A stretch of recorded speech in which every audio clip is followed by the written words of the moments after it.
Hello बच्चों, बहुत बहुत स्वागत है आप सभी का एक बार फिर से। अब मैं लेकर आया हूं lecture number 11 of chemical kinetics. Lecture number 10 complete based था न्यूमेरिकल के ऊपर फर्स्ट ऑर्डर के, और लेक्चर नंबर जो 11 है उसमें भी कुछ पार्ट आपको न्यूमेरिकल मिलेगा और कुछ पार्ट आपको थ्योरी मिलेगा। तो आई होप कि आप सभी न्यूमेरिकल को ट्राई किए होंगे खुद से। और चलिए हम लोग स्टार्ट करते हैं लेक्चर नंबर 11। आपके सामने क्वेश्चन हमने बोर्ड पे पुट कर दिया है, ये फर्स्ट ऑर्डर से रिलेटेड है, आप इसको ट्राई कीजिए। चलिए ठीक है, कुछ भी हो ट्राई कीजिए। आइए दिखाते हैं।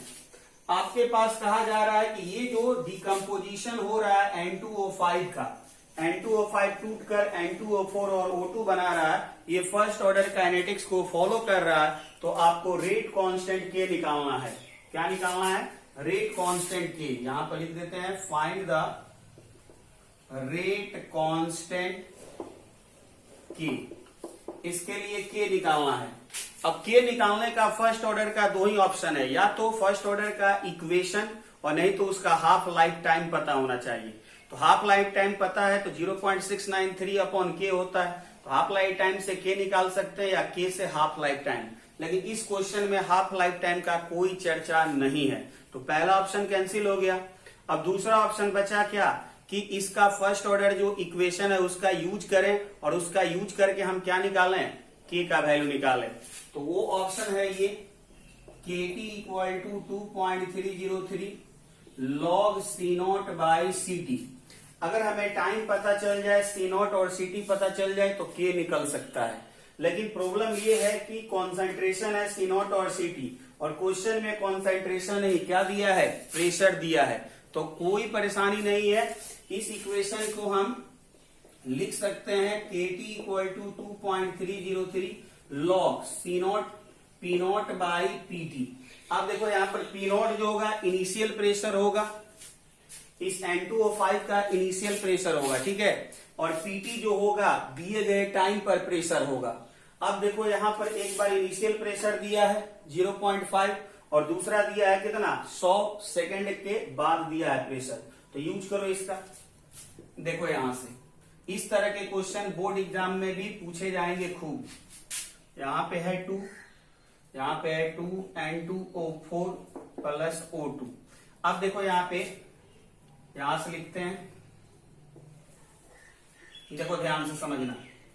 जब टाइम तुम्हारा 0 है, जब टाइम 0 है उस समय इसका प्रेशर हम मान लिए क्या है? PI।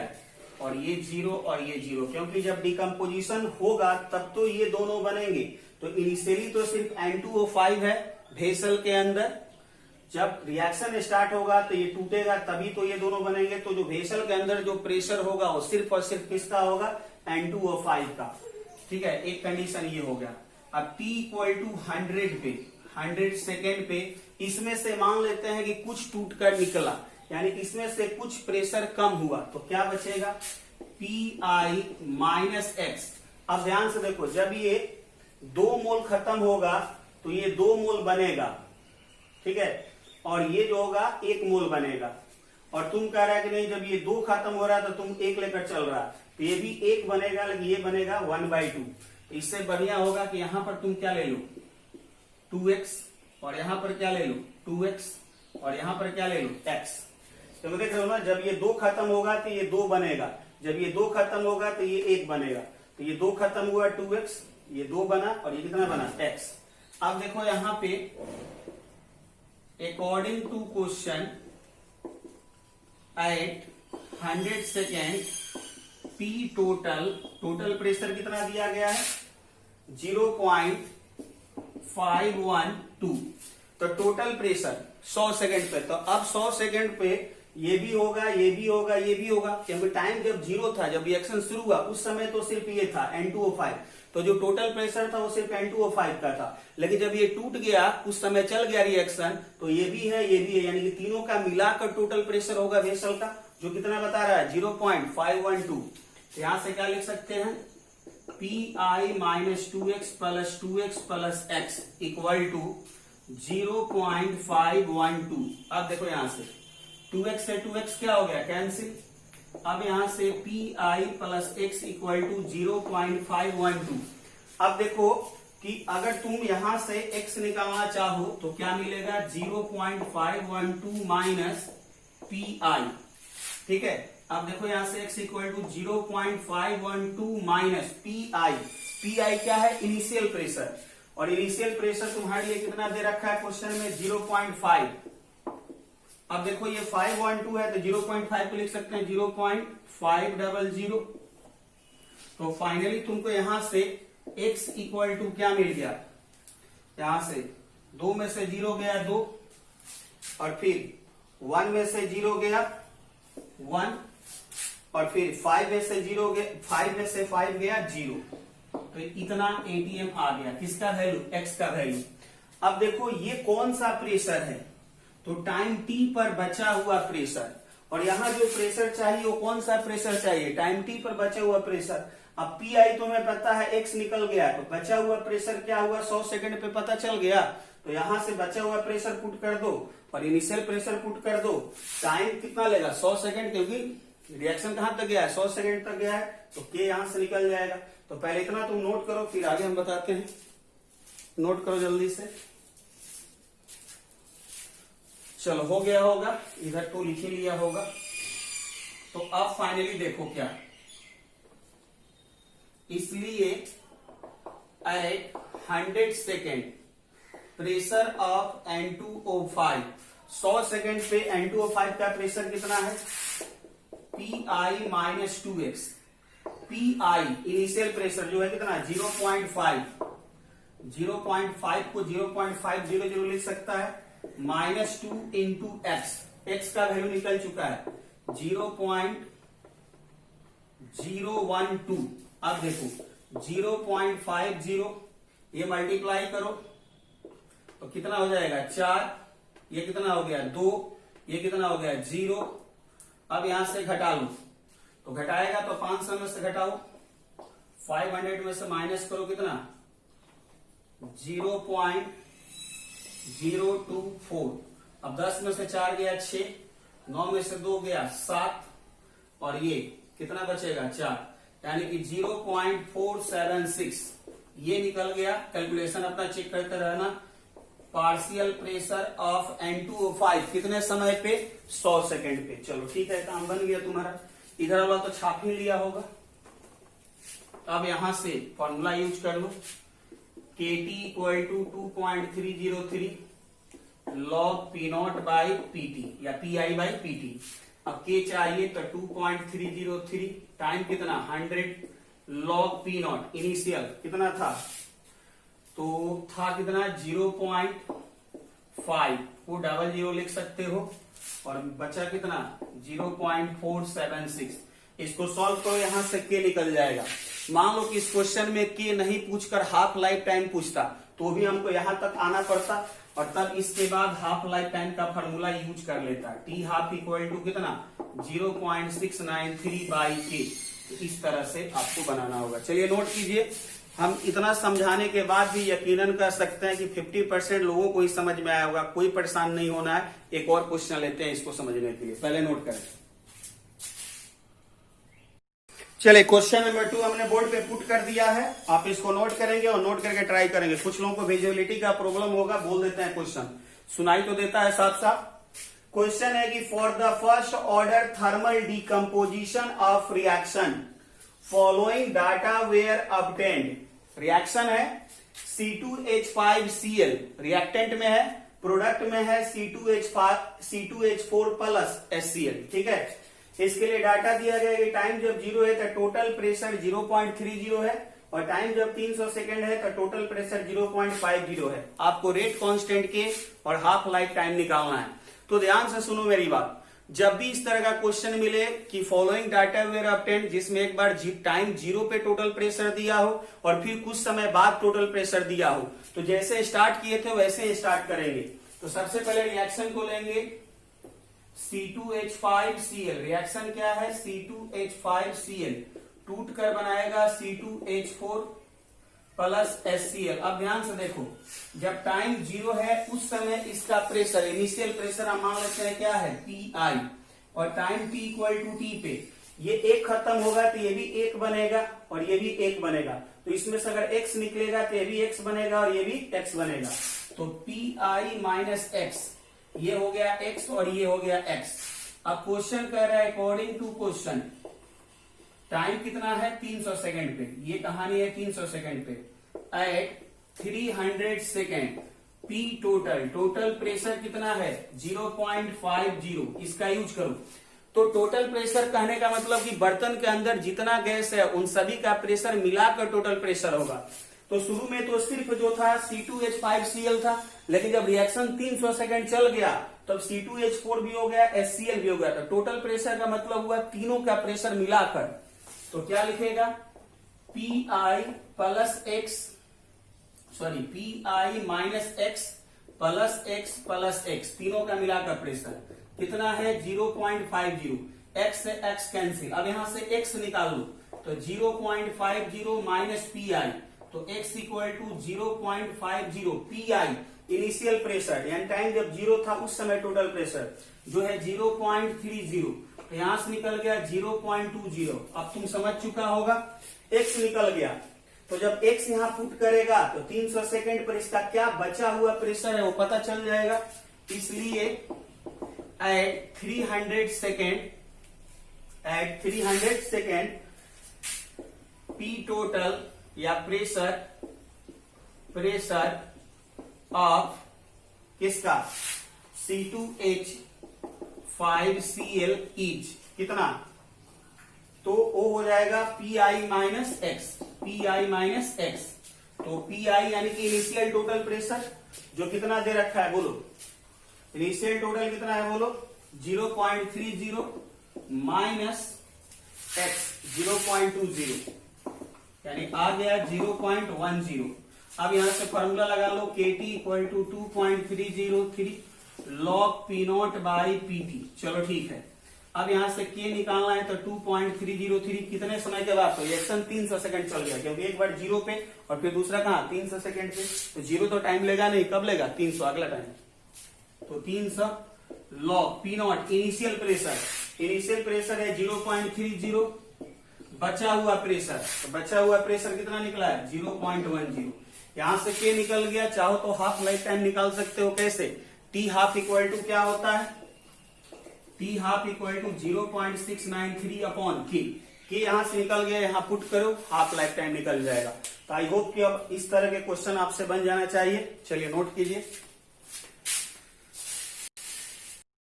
चलिए चलते चलते एक क्वेश्चन और दे देते हैं, इससे रिलेटेड आप खुद से ट्राई कर लेना। क्वेश्चन है कि द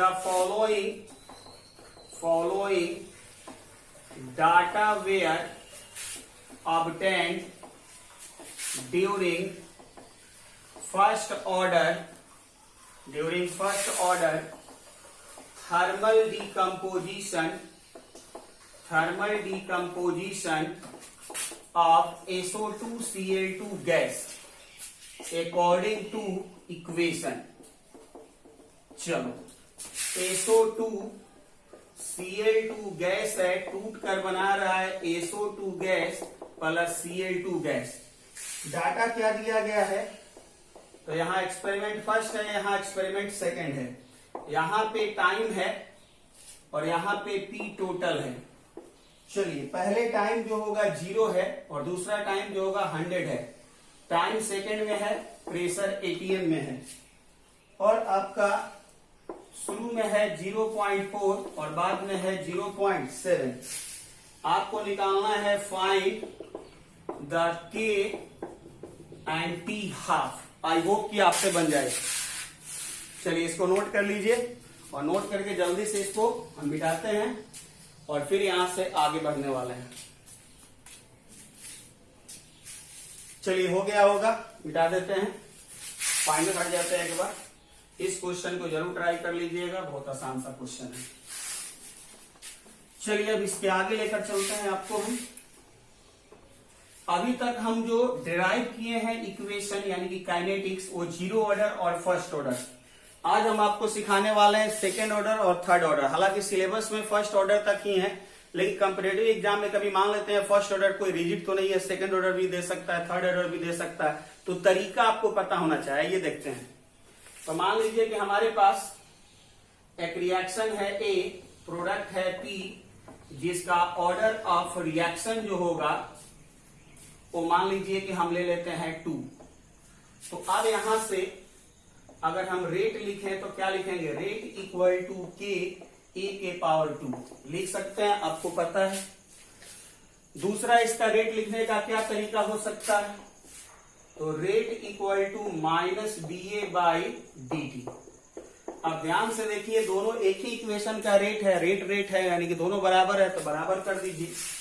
तो सेकंड बराबर फर्स्ट कीजिए, क्या मिलेगा आपको, minus D A by D T equal to K A square. अब माइनस इधर मल्टीप्लाई कर दीजिए, तो आप लिख दीजिए यहां से D A equal to K A square into D T. Minus इधर भेज दिया तो यहां पर माइनस आ गया। अब डिफरेंशिएशन या इंटीग्रेशन करने का नियम पता है कि वेरिएबल को एक साथ लाइए, तो ए के इधर है, ए के इधर है, तो इसको इधर डिवाइड करके साथ में लाइए। तो जब इसको इधर डिवाइड कीजिएगा तो D A by A square equal to minus K D T, यही बनेगा। अब यहां पे इंटीग्रेशन आप कर सकते हैं, चलिए इंटीग्रेशन कीजिए। इंटीग्रेशन के लिए लिमिट पुट करने के लिए आपको सिखा चुके हैं कि टाइम जब 0 होगा तो उस समय इनिशियल कॉन्सेंट्रेशन A0 और टाइम t पे बचा हुआ कॉन्सेंट्रेशन AT लेकर चलते हैं। आई होप कि आप यहां तक समझ चुके होंगे। अब देखिए, थोड़ा याद कीजिए कि dx का इंटीग्रेशन x होता है, और dx बाई x का integration log e base x होता है, और dx बाई एक्स स्क्वायर का इंटीग्रेशन -1/x होता है। तो dA बाई ए स्क्वायर का इंटीग्रेशन क्या हो जाएगा बच्चों, -1/a। चलिए पुट कीजिए, तो इसका इंटीग्रेशन हो गया -1/a। अपर लिमिट AT है, लोअर लिमिट A0 है, इक्वल टू माइनस के dt का integration t, upper limit t, lower limit 0। कोई दिक्कत वाली बात तो नहीं है। लिमिट पुट करेंगे, पहले अपर लिमिट फिर माइनस लोअर लिमिट, तो यहां पे -1/AT से माइनस कितना हो जाएगा 1/A0 इक्वल टू माइनस के t माइनस 0। यहां पे माइनस है, यहां पर माइनस है। अब देखो ये माइनस माइनस प्लस हो गया, तो 1/A0 minus 1/AT equal to minus KT। अब एक काम करते हैं, हम इसको इधर भेज दो और इसको इधर ला दें, तो क्या बन जाएगा, अब देखो 1/AT इक्वल टू, समझ रहे हो क्या कह रहे हैं, इसको इधर भेज दो तो ये पॉजिटिव, और इसको इधर लेके आ जाओ तो ये पॉजिटिव हो जाएगा KT प्लस 1/A0। ठीक है, तो ये इक्वेशन मिला किसका, सेकेंड ऑर्डर रिएक्शन का, 1/AT KT प्लस A0। अब देखो इसको कंपेयर करो y equal to mx plus c से, ग्राफ खींचने के लिए। तो ग्राफ अब देखो यहां से, इधर जो होगा टाइम को रखो और इधर AT नहीं 1/AT। अब देखो c का वैल्यू क्या रहा है, पॉजिटिव, यानी ग्राफ कहीं ना कहीं ओरिजिन के कहां रहेगा, ऊपर रहेगा, क्योंकि c अगर निगेटिव रहेगा तो ग्राफ नीचे रहता, c यहाँ पे पॉजिटिव है तो ऊपर। अब यहां से ये ऊपर जाएगा कि नीचे आएगा, इसका फैसला m करेगा। तो m पॉजिटिव है तो यहां से कहां जाएगा, ऊपर की तरफ। और अब देखो ये जो होगा इसका थीटा होगा, तो स्लोप जो होगा tan थीटा यानी m, वो कितना होगा इसके लिए, k होगा। चलो तो इस ग्राफ को भी नोट करो। कोई पूछे इंटरसेप्ट, ये ग्राफ कितना पे कट कर रहा है, तो यही वो डिस्टेंस है जहां पे ग्राफ कट रहा है, जिसका वैल्यू है 1/A0। जल्दी से नोट कर लो, जल्दी से नोट कर लो। हो गया ना, चलो ठीक है, हो गया। तब इसका थोड़ा हाफ लाइफ टाइम निकाल कर देखते हैं। हो गया तो क्या निकाल कर देखेंगे, हाफ लाइफ टाइम। चलो अब देखो यहां से now from second order equation. Second order equation क्या है तो देख लो, यही है तुम्हारे सामने। 1/AT equal to KT plus 1/A0।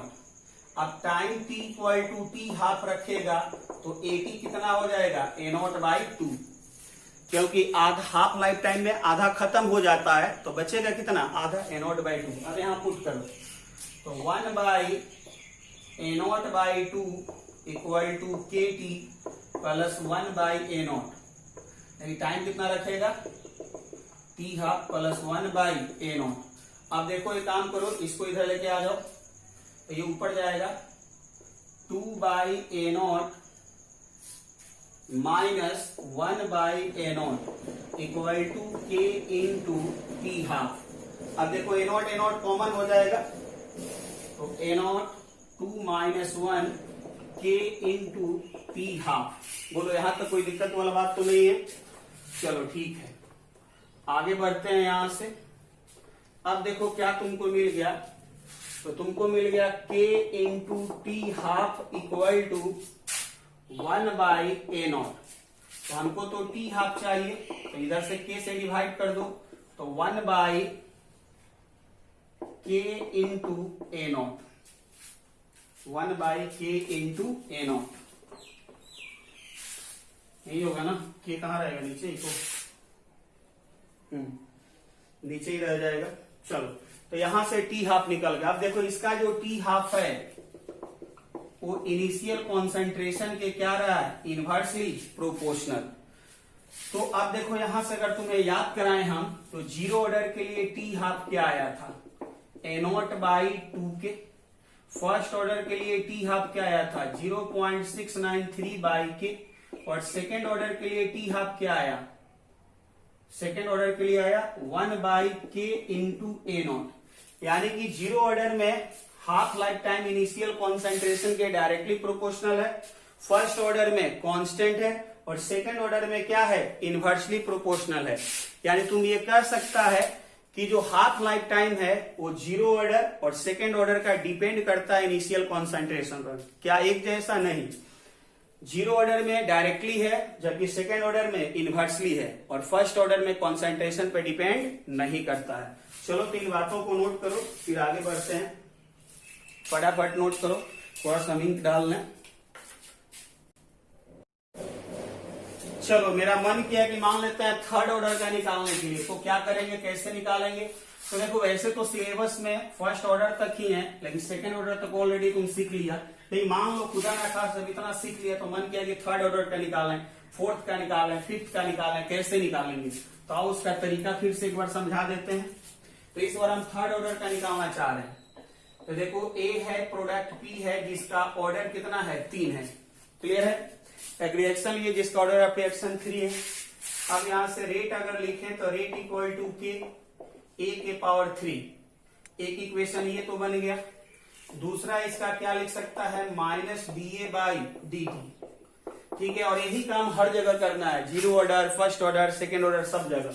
Zero order है तो यहाँ पावर 0 रखो, फर्स्ट ऑर्डर तो 1, सेकेंड ऑर्डर तो 2, थर्ड ऑर्डर तो 3। अब दोनों को बराबर कर दो क्योंकि दोनों रेट है। तो -dA/dt इक्वल टू के AQ। अब देखो काम करो, क्रॉस मल्टीप्लाई करो और माइनस को उधर भेज दो। तो dA/dt माइनस के ए का होल क्यूब, सॉरी dt को इधर भेज दे रहे हैं, इंटू dt। अब वेरिएबल देखो a इधर है, AQ इधर है, तो इधर डिवाइड करो। तो dA/AQ इक्वल टू माइनस के dt। अब k को बाहर करो क्योंकि k कांस्टेंट है और कांस्टेंट का इंटीग्रेशन या डिफरेंशिएशन नहीं होता है। लिमिट के बारे में कहानी पता है, टाइम जब 0 तो इनिशियल कॉन्सेंट्रेशन A0, टाइम जब t तो बचा हुआ कॉन्सेंट्रेशन कितना, AT। अब देखो यहां से dx/x² का इंटीग्रेशन हुआ क्या, -1/x, और dx/x³ का इंटीग्रेशन होता है -1/2a²। तो यहां से लिख सकते हो, इंटीग्रेशन वाला समझ रहा होगा, जो नहीं समझ रहा हो रट लेना कि इसका इंटीग्रेशन क्या होगा। Minus 1/2a²। अपर लिमिट कितना है 80, lower limit a0 k। dt का इंटीग्रेशन यहाँ पे माइनस है, t हो जाएगा upper limit t, lower limit 0। अब लिमिट पुट करो, तो पहले अपर लिमिट, तो माइनस 1/2at² से माइनस करो कितना, माइनस 1/2, यहाँ पर सॉरी a0 होता है, 2a0² equal to minus k, t minus 0। अब देखो ये माइनस माइनस क्या बन गया, प्लस, तो 1/2a0² minus 1/2at² equal to minus kt। और फिर से देखो, इसको इधर लेके आ जाओ और इसको इधर भेज दो, तो क्या बचेगा तुम्हारे लिए 1/2at² equal to kt plus 1/2a0²। ठीक है, यही बचेगा। तो ये तुम्हारे लिए जो होगा एक इक्वेशन हुआ। अब तुम चाहो तो 2 से मल्टीप्लाई कर दो दोनों तरफ, तो 2 से जब मल्टीप्लाई कर देगा तो क्या बन जाएगा, 1/at² equal to 2kt plus 1/a0²। Simplify करने के लिए इस इक्वेशन में 2 से दोनों तरफ मल्टीप्लाई कर दो, तो ये 2 कैंसिल हो जाएगा, यहाँ पे 2kt और फिर ये 2 कैंसिल हो जाएगा। अब फिर से इसको कंपेयर कर दो y equal to mx plus c से, और ग्राफ को खींच लो। कोई दिक्कत है क्या ग्राफ खींचने में? तो यहाँ पे ग्राफ खींचना चाहो तो इस तरीके से, इधर जो होगा तुम्हारा क्या है 1/80² और इधर तुम्हारे लिए क्या है, टाइम है। अब ध्यान से देखो, c का वैल्यू पॉजिटिव है, यानी कि ग्राफ कहीं ना कहीं क्या होगा, ऊपर। अब यहाँ से ऊपर जाएगा कि नीचे, तो इसका फैसला m करेगा। m क्या है, पॉजिटिव, यानी ग्राफ यहाँ से ऊपर जाएगा।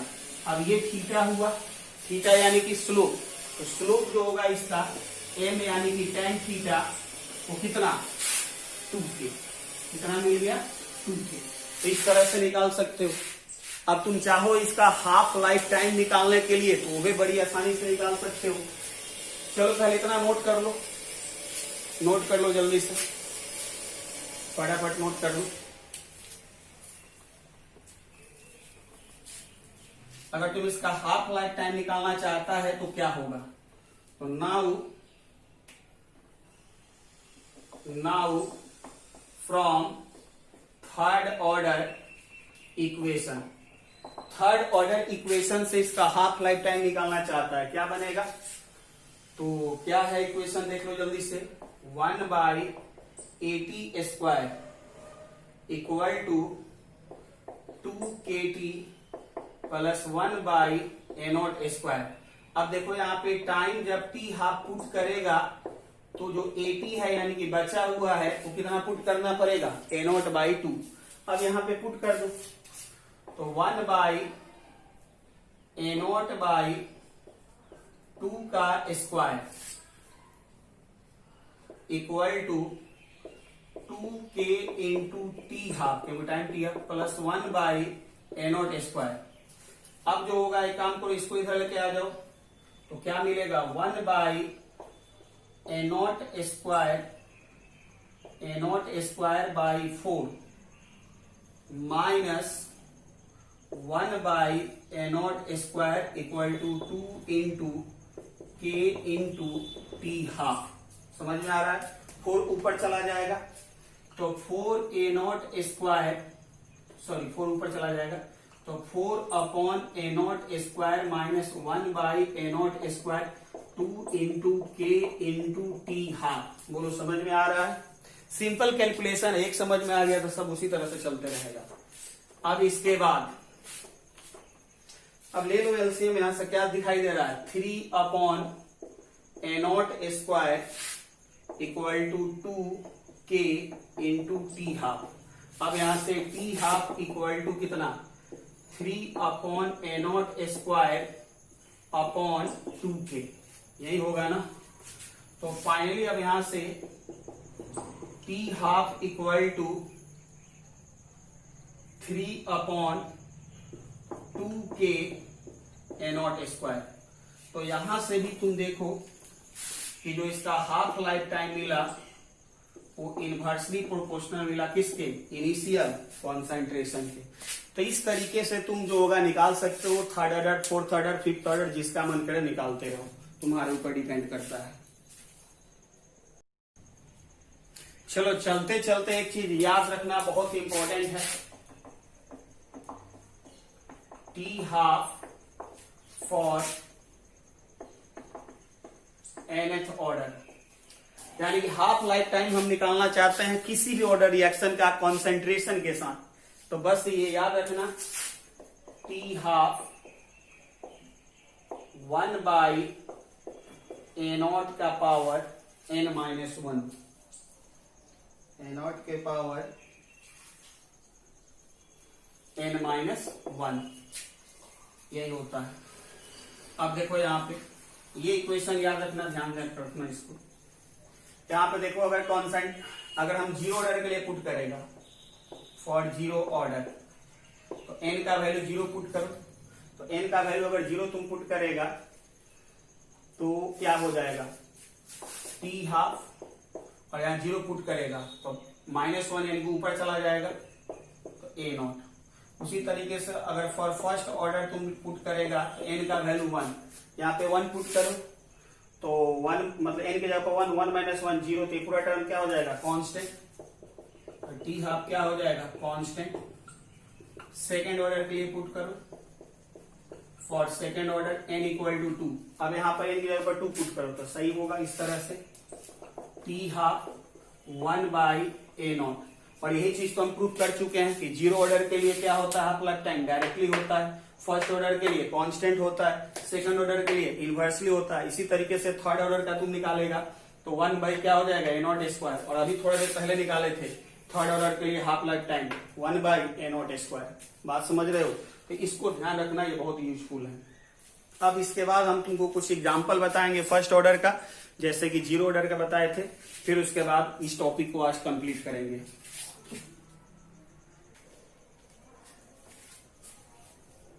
चलो देखो यहाँ पे हमने एग्जाम्पल लिख दिया है फर्स्ट ऑर्डर का, तो ये सारे एग्जाम्पल है फर्स्ट ऑर्डर के, ये 2 एग्जाम्पल हैं सेकेंड ऑर्डर के, और ये 3 एग्जाम्पल हैं थर्ड ऑर्डर के। तो पहले इनको जल्दी से नोट करो, फिर समझाते हैं करना क्या है। चलो नोट हो गया होगा, अब ध्यान से सुनो, इसमें याद कौन कौन रखना है, तो ये तीनों बहुत इंपॉर्टेंट हैं।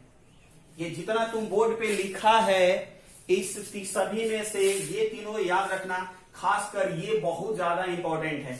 Decomposition of N2O5 is always follows the first order kinetics.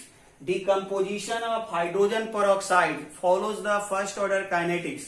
Decomposition of SO2Cl2 is also follows the first order kinetics. तो ये तीनों को जरूर ध्यान रखना। जीरो ऑर्डर में किसको याद रखना है, तो डिकम्पोजिशन ऑफ NH3, ठीक है, क्योंकि ऑब्जेक्टिव क्वेश्चन में पूछ सकता है या कई बार क्वेश्चन में जरूरत पड़ेगा, जैसे N2O5 का लिए क्वेश्चन दे देगा और ऑर्डर मेंशन नहीं करेगा, तो तुम्हें ध्यान होना चाहिए कि N2O5 का डिकम्पोजिशन फर्स्ट ऑर्डर फॉलो करता है या हाइड्रोजन पेरोक्साइड का डिकम्पोजिशन फर्स्ट ऑर्डर फॉलो करता है। इन बातों को याद रखना, ठीक है। तो ये 3 एग्जाम्पल और एक डिकम्पोजिशन ऑफ NH3। NH3 का डिकम्पोजिशन जीरो ऑर्डर और ये तीनों फर्स्ट ऑर्डर। बाकी चीज जो होगा बस लिखने के लिए, ठीक है, समझ गए बात, तो इसको कंप्लीट कर लो। और अब हम अगले वीडियो में मिलते हैं जल्दी। All the best. हाँ, एक चीज चलते चलते और कैलकुलेशन हो सकता है कहीं इधर उधर हो, उसको अपना करेक्शन करते रहना।